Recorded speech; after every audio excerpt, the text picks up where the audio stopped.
నమ శివాయ నమ. జై పరబ్రహ్మ పరమాత్మ నమ. జగత్తుత్తే సతీ పలయ బ్రహ్మ హరి హరాయ త్రిగుణాత్మే సర్వగతిగామి దర్శ దత్తాత్రేయ నమస్తి సిద్ధి కురు కురు స్వ కుర్రో కుర్రు కొండదేవత అమ్మ పలుకు, జగతంబ పలుకు, సమ్మక్క పలుకు, సారలమ్మ పలుకు, వనదేవత పలుకు.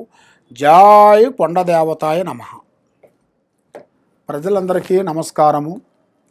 2026 మార్చి నెల ఈ 12 రాసులకి స్థితిగతులు ఎలా ఉన్నాయి, వీళ్ళు చేయాల్సిన కార్యక్రమాలు ఏ టైం నుంచి ఏ టైం వరకు ఏ విధంగా వెళ్తే వీళ్ళకి కలిసి వస్తుంది, మరి కొన్ని కళ్యాణాలు కూడా దగ్గరకు వచ్చి ఆగిపోవటం, కొన్ని వ్యాపార ఉద్యోగంలో కూడా కొన్ని ఇబ్బందులు కావటం, రావాల్సిన డబ్బులు చేతికి రాకోకుండా పోవటం, చేతుకుంటూ అప్పు ఇచ్చిన డబ్బులు కూడా అవి తిరిగి రాకోకుండా ఉండటం, మరి రాజకీయ విషయాల్లో కూడా అనేకమైన కొన్ని సమస్యలు కొంచెం ఎదురు కావటం, మరి వాళ్ళు చేయాల్సిన వ్యాపార ఉద్యోగ విశేషాల్లో వ్యవసాయ రంగంలో కూడా అనుకూలం లేని దానివలన మరి ఈ అన్నిట్లో ఈ 12 రాసుల్లో ఉండవలసిన వాళ్ళందరికీ ఎలా ఉంటుంది, ఎలా ఉండబోతుంది అనేది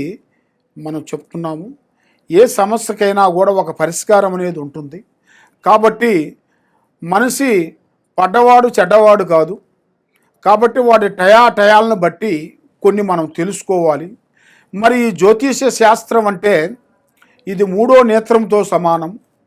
కాబట్టి చాలామందికి ఏముందిలే అనుకుంటారు. కాబట్టి దేనికైనా తొక్కితే రాయి మొక్కితే దేవుడు, నమ్మకంతోనే ఏదైనా అవుతుంది. కానీ నమ్మకం లేనిది భగవంతుడు వచ్చి చెప్పినా కూడా మనం వినుకునే పరిస్థితిలో లేము. అదేవిధంగా ఈ 12 రాసులకి మనం ఇప్పుడు చేయాల్సిన కార్యక్రమం అసలు ఏమేమి జరుగుతుంది, ఏమేమి జరగబోతుంది అనేది ఇప్పుడు మనం చెప్పబోతున్నాం. ఓం నమ శివాయ. ఓం నమ శివాయ. ప్రజలందరికీ నమస్కారము. 2వ రాశి వృషభ రాశి ఫలితాలు. ఈ వృషభ రాశిలో ఉండవలసిన వాళ్ళందరికీ అదృష్ట బలము, జీవిత బలము, రావు బలము, కేతువు బలము. మరి కృత్తికా నక్షత్రము 2, 3, 4 పాదములు అనగా, రోహిణి నక్షత్రము 1, 2, 3, 4 పాదములు అనగా, మృగశిర నక్షత్రము 1, 2 పాదములు అనగా కలిస్తేనే వృషభ రాశి ఫలితాలు. మరి ఈ వృషభ రాశిలో ఆదాయంలో 5, ఖర్చులో 14, రాజపూజిత 6, అవమానాలు 4. మరి ఇలా జాతకాన్ని బట్టి చూసుకుంటే ఆదాయం కన్నా ఖర్చు ఎక్కువగా కనబడుతుంది. కాబట్టి మీరు ఎంత డబ్బు సంపాదించినా కూడా మీ చేతులు అనేది అంతంత మాత్రం అయిపోతుంటుంది. కాబట్టి మీరు పెట్టాల్సిన ఖర్చులు, డబ్బుని పొదుపు చేయాలి. ఒక 10 రూపాయలు మనం ఖర్చు పెట్టేటప్పుడు దాని వెనక ముందు ఆలోచించి ఈ 10కి ఇంకో 10 వేస్తే మనకి సెట్ అవుతాయి అనేట్టుగా ఆలోచన చేయాలి. కానీ 10 వేస్తే ఇంకో మనం సంపాదించుకోవచ్చులే అనుకోని ఆలోచనలోకి వెళ్ళి ఉన్నదాన్ని మీరు ఖర్చు పెట్టుకొని లేని టయాల్లో ఎదుటి వాడి దగ్గరికి వెళ్ళి చేజాపాల్సి వస్తుంది. ఆ విధంగా కాకోకుండా ఉండాలంటే ముందు జాగ్రత్త మీరు పడాలి. మరి ముందు జాగ్రత్త పడాలంటే కొద్ది శ్రద్ధ ఉండాలి, పెద్దవాళ్ళ ఆశీర్వాదం ఉండాలి. మరి మీరు చేయాల్సిన ఈ రాశి ఫలాల్లో కూడా కొన్ని మీరు తెలుసుకోవాలి. మీ టయాలను కూడా ఎప్పుడెప్పటి నుంచి ఎలా వరకు నడుస్తున్నాయని కూడా మీరు చూసి వెళ్ళాలి. ఏం కాదులే అనుకొని మీరు కొంతగా అశ్రద్ధగా మీరు పాటించినట్టుకైతే దానివల్ల ఎన్నో నష్టాలు, ఎన్నో ఇబ్బందులు, ఎన్నో చికాకులు ఎదురొచ్చే మార్గాలు కూడా చాలా వరకు కనపడుతున్నాయి. కాబట్టి విద్యారంగంలో చూసుకుంటే మంచి విద్య, విదేశాల ప్రయాణాలు చాలా వరకు ఉంది. కాబట్టి మీరు చేయాల్సిన కార్యక్రమం ఎదుటివాడికి చెప్పి చేయొద్దండి.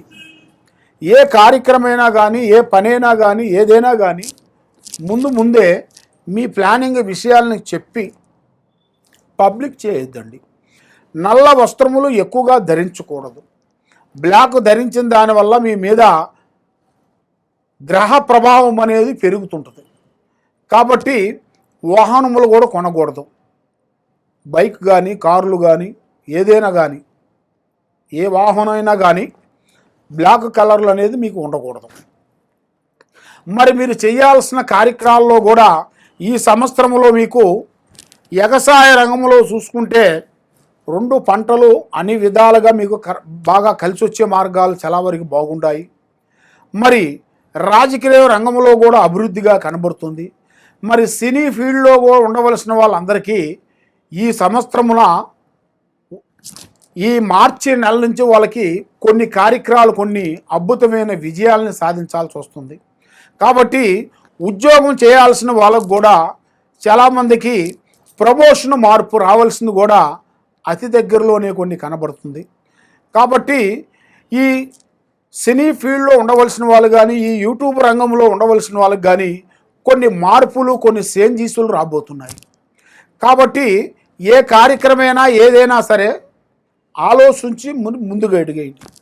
ఏ పనైనా కానీ తొందరపాటు వల్ల ఎన్నో నష్టాలు, ఎన్నో ఇబ్బందులు ఎదురొచ్చే మార్గాలు మీకు చాలా వరకు కనబడుతున్నాయి. కాబట్టి ఇప్పుడు మీ జాతక యోగాన్ని బట్టి, ఈ రాశి ఫలాన్ని బట్టి చూసుకుంటే మీరు ఎక్కువగా పూజించాల్సింది మీరు శ్రీ వెంకటేశ్వర స్వామిని పూజించాలి. మీరు ఏదన్నా ఒక కార్యక్రమం చేయాలనుకోవాలనుకోండి, ఆ పని మీరు చేసే ముందు ఫస్ట్ మీరు చేయాల్సిన పూజా విధానం ఏంటంటే గోమాత దగ్గరికి వెళ్ళాలి. సమస్త దేవతలు ఉంటారు గోమాతకి. కాబట్టి గోశాలకి వెళ్ళి అక్కడ మీ చేతుకుంటా 3 దోశళ్ళు బియ్యము, ఒక 5 అరటిపండ్లు తీసుకొని వెళ్ళాలి. వెళ్ళి ఆ గోమాతకు తినిపించాలి. ఆ గోమాతకు మీరు తినిపించిన తర్వాత అక్కడ మీ చేతుకుంటా పసుపు కుంకుమ రాసేసి కొంచెం బొట్లు పెట్టి, కాళ్ళకు కానీ తలకాయకు కానీ బొట్లు పెట్టేసి ఆ విధంగా మీరు ఏర్పాటు చేసినట్టుకైతే మీలో ఉండాల్సిన సమస్త దోషాలు శాంతం అవుతాయి. ఏ కార్యక్రమం కానీ అభివృద్ధి అనేది పొందుతుంది. కాబట్టి మరి మీరు ఎక్కడెక్కడో పోయి జ్యోతిష్యం చెప్పించుకొని ఎన్నెన్నో పూజలు చేసి ఏది చేసినా మీకు ఫలించుకోకుండా బాధపడుతూ ఉన్నారా? తప్పకుండా ఈ కింద ఉండాల్సిన నెంబర్కి ఒకసారి మాకు సంప్రదించినట్టుకైతే మీ ఇంట్లో ఏముంది, మీరు చేసే పనిలో ఏముంది, మీ ఒంటి మీద ఏమేమి జరుగుతుంది, మరి మీ పిల్లలకి విద్యారంగంలో ఎంతవరకు వస్తుందా అనేది కూడా మొత్తం చూసి చెప్పగలుగుతాం. సర్వో జనా సుఖినో